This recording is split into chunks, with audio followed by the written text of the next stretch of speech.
তৃণমূলে চর্চায় ছিল ডিম ভাত। মিটিং মিছিল হলেই রাস্তার পাশে আগুন জ্বালিয়ে চলতো রান্না, পাত পেড়ে খেয়ে চলতো তৃণমূলের নেতাকর্মীদের মৎস্য। মনে আছে তো সেই সব ছবি? পালাবদলের পরও রাস্তায় ডিম খাচ্ছে তৃণমূল, তবে পেটে যাচ্ছে না, কারোর পড়ছে গায়ে, কারোর আবার মাথায়। চলছে ডিম থেরাপি। তাবড়ো তাবড়ো নেতারাও মানুষের ডিম ছোড়ার হাত থেকে রেহাই পাচ্ছেন না। যে হারে ডিম বর্ষণ চলছে তাতে ডিমের দাম যে বাড়বে সেই আশঙ্কা করেছিলেন সবাই।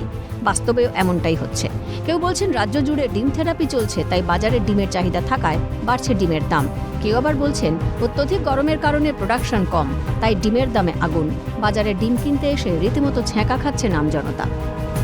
যে 100-তে 500 টাকা বেড়ে গেছে, 100-তে। পার পিস এমনি 7.5 টাকা বিক্রি, 7 টাকা বিক্রি হতো আগে, এবং 7.5 টাকা হয়ে গেছে লুজ। কেন বেড়েছে? সব কিছু লোক বলছে ছোড়াছুড়ি করছে বলে ডিম বেড়ে গেছে, আর কিছু লোক বলছে আমদানি কম আছে। এই যে পার্টি নিয়ে ছোড়াছুড়ি করছে, যার মনে যা আসছে বলছে। যে মাল আসছে কম, বিক্রি ঠিক আছে। পিসে 1 টাকা বেড়েছে। হ্যাঁ, মাল আমদানি হলেই দাম কমবে, আগের জায়গায় চলে আসবে আবার। খুচরো বাজারে ডিমের ট্রের দাম রয়েছে 210 থেকে 220 টাকা। ডিমের জোড়া 15 থেকে 16 টাকা। এক পিস ডিম কিনতে 8 টাকা দিতে হচ্ছে ক্রেতাদের। সপ্তাহের তুলনায় ডিমের দাম বেড়েছে 50 পয়সা, কোনো ক্ষেত্রে বেড়েছে 1 টাকা।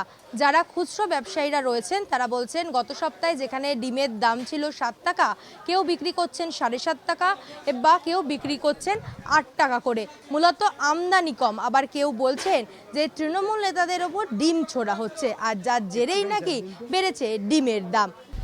হ্যাঁ, সমস্যা তো হচ্ছেই, কমার তো কোনো চান্স দেখছি না। বাড়লেও খেতে হবে, দাম কমলেও খেতে হবে, খেতে তো হবে, এ তো কোনো উপায় নেই। যখনই যাচ্ছি তখনই 10 টাকা করে বেড়ে যাচ্ছে ডিমের ট্রে। আজকে নিয়ে এলাম 180, কালকে নিয়ে এলাম 90, তারপর দিন নিয়ে এলাম 200, তারপরে 200 একটা ট্রে। তারপরে তো 8 টাকা পিস, 16 টাকা জোড়া। তাহলে কী খাবে মানুষে? গরিব মানুষকে এবার মরতে হবে, আর কিছু করতে হবে না। রাজনৈতিক অঙ্গনে ডিম থেরাপি এখন যেন নতুন প্রতিবাদের ভাষা হয়ে উঠেছে।